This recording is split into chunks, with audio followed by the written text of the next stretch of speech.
Hello, everybody, and a good day to you all. Today, I'm talking about the What If animated series. This is season number 2. It's a non-episode series, but each episode is like pretty much like an analog. Some do connect, but most of the time it's just this one off. Like what if scenarios, or what if Spider-Man forgot how to tie his shoes, or what if Tony Stark realized he doesn't like oranges. I don't know, weird stuff. It was what if. Anything's possible. Anything can happen in this world. And episode 1 starts off pretty good. I really enjoyed this. This is a what if Nebula joined the Nova Corps. Now I enjoyed this episode.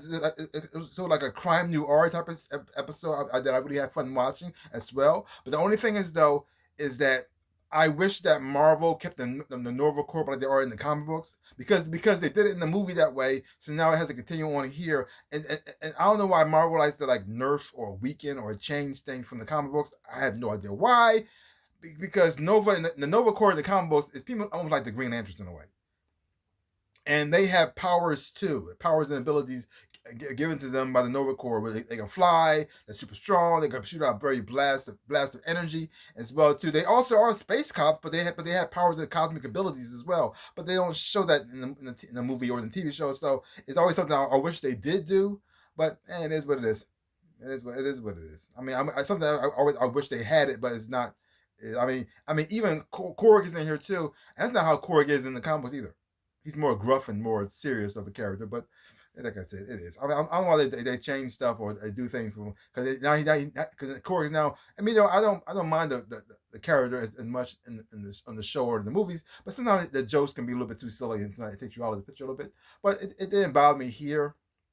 But I wish he's more like he was in the comic books because it is. I don't know. I don't know why they change stuff, but it is. So it's like I'm enjoying it, but I wish it was more at the same time. I know. So then you have the next episode where you have what if Peter Quill attacked Earth, and I really do like this episode as well too, getting a more and having him keep his powers this time was a different twist than it is in the movies because they kind of make him more human like because in the comic books he is enhanced. He's just not as powerful, but he is enhanced because he is part alien as well, and he also has I think he got more powerful as time goes on in the comic books too. But now seeing him with this power and also the relationship he had with what's her name, Janet.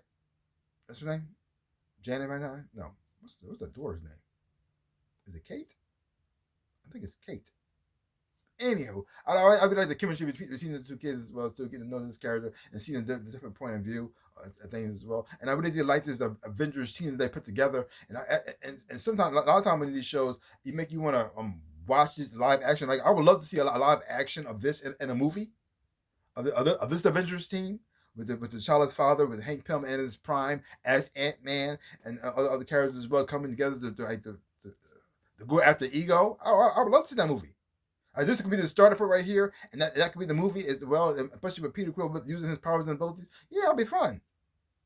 Oh, yeah. And then you had the Happy Hogan episode.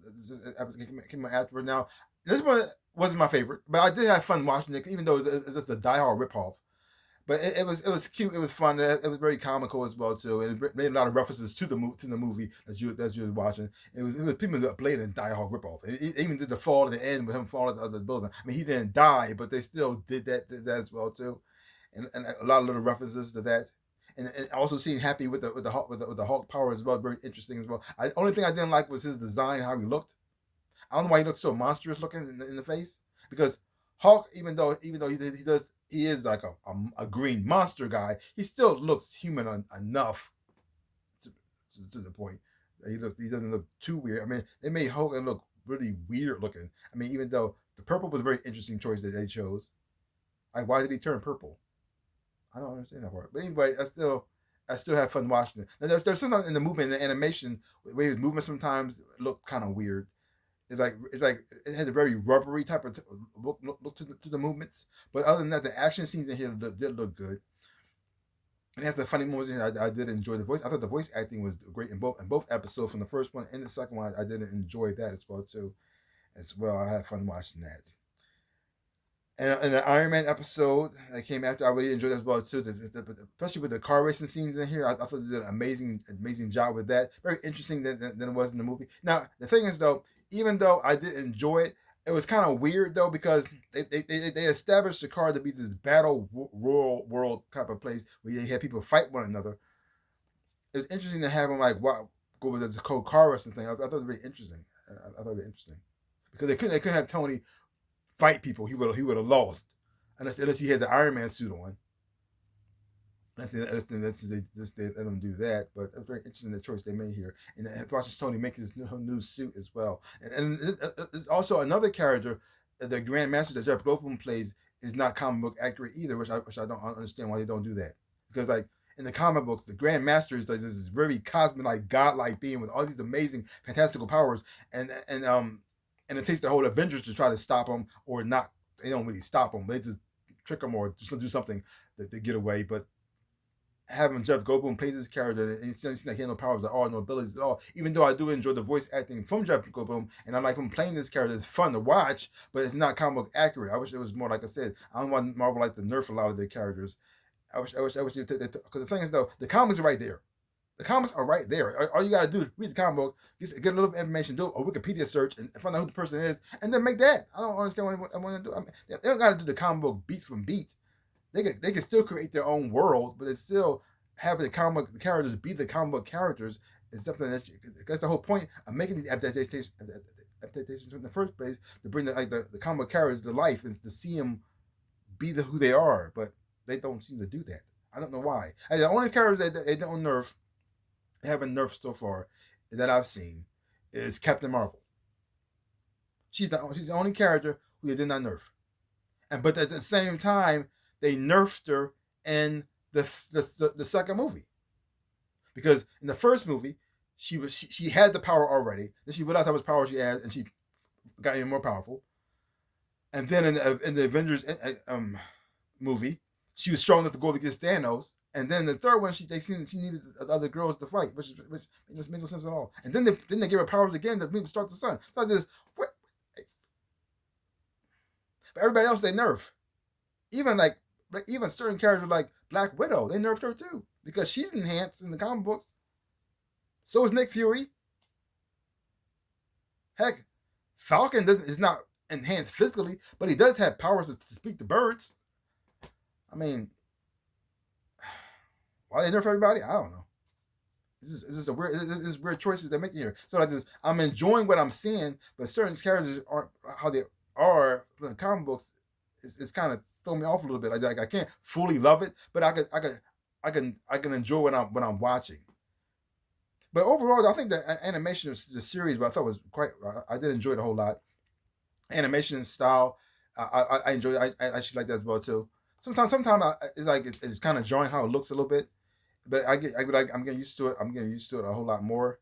The fight scenes and like that, the action sequences are done quite well. Like I said, sometimes certain movements when you see them move certain ways, it does feel type of like kind of rubbery with the movements. The voice acting I think is done quite well as well too. And even though a lot of the stars aren't doing the voices like Robert Downey Jr. are doing the voice of Tony Stark, I am enjoying the person who's playing Tony Stark and the voice that he's doing. He's doing a good job of doing a good personation of Robert Downey Jr.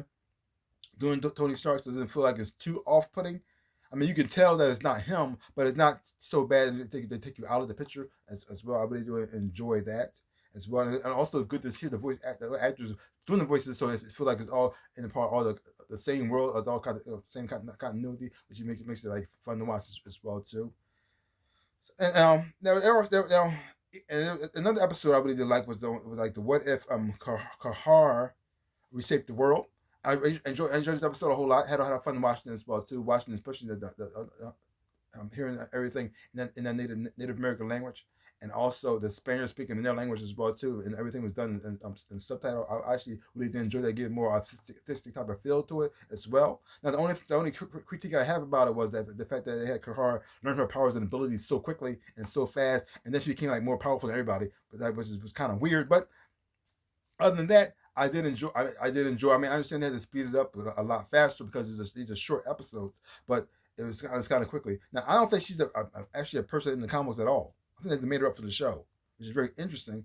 Because I'm wondering, is she gonna play? Is she gonna be something special in the comic books, or I mean, is she gonna come in to appear in the comic books, or they're gonna have her appear in the movies? Because they did the exact same thing with Secret Wars with Emily not Emily Blunt. I think Emily Clark. That's her name. Her character, and they made she was a because I think she is a character in the comic books, but she's not a super scroll in the comic books as well. And so they gave her all those powers and abilities. And so is are they trying to do the same thing? Is she gonna be like a one off like that, or is she gonna appear later on? Because it's a very interesting character, and I really did enjoy her as well too. And the only thing I thought was kind of weird was the fact because she makes it another appearance later on, and she can speak English. Like when she learned English, I don't know when that happened. I guess it happened off screen, I guess, because she wasn't speaking English at all, and then all of a sudden she's speaking fluent English without any problems. Towards the end, I said, when did she learn how to speak the language? But it was still cool to watch. I'm hoping like some of these shows do get like a TV show like a Captain Carter show with her powers and abilities, what she can do, especially with the whole premise of her like going through different timelines, different worlds with her team up with the Watcher. They can kind of do like a Quantum Leap type of show. Only that she's not even in the bodies, and she's working alongside the Watcher, and the Watcher like sends her to different worlds where she like helps out wherever she can, and then she leaves and she jumps to another world. I could be a whole series, but just that alone, and you can get to see different versions of whoever in that world as well too. You can make a live action or animated. I actually prefer a live action version of that, but that'd be kind of cool. Like I said, overall, I had fun watching it. I think it was pretty much a good season. I think it's a season of grade. I would give it a solid B. A solid B. So don't take my word for it. Go check it out for yourself. Hopefully you watch it. You will enjoy, have fun watching it too. So give my channel a like, hit the thumbs up, shaboop, and subscribe to my channel and share. I really do appreciate it. Also, links down below. Connect to my social media. You want to follow me there.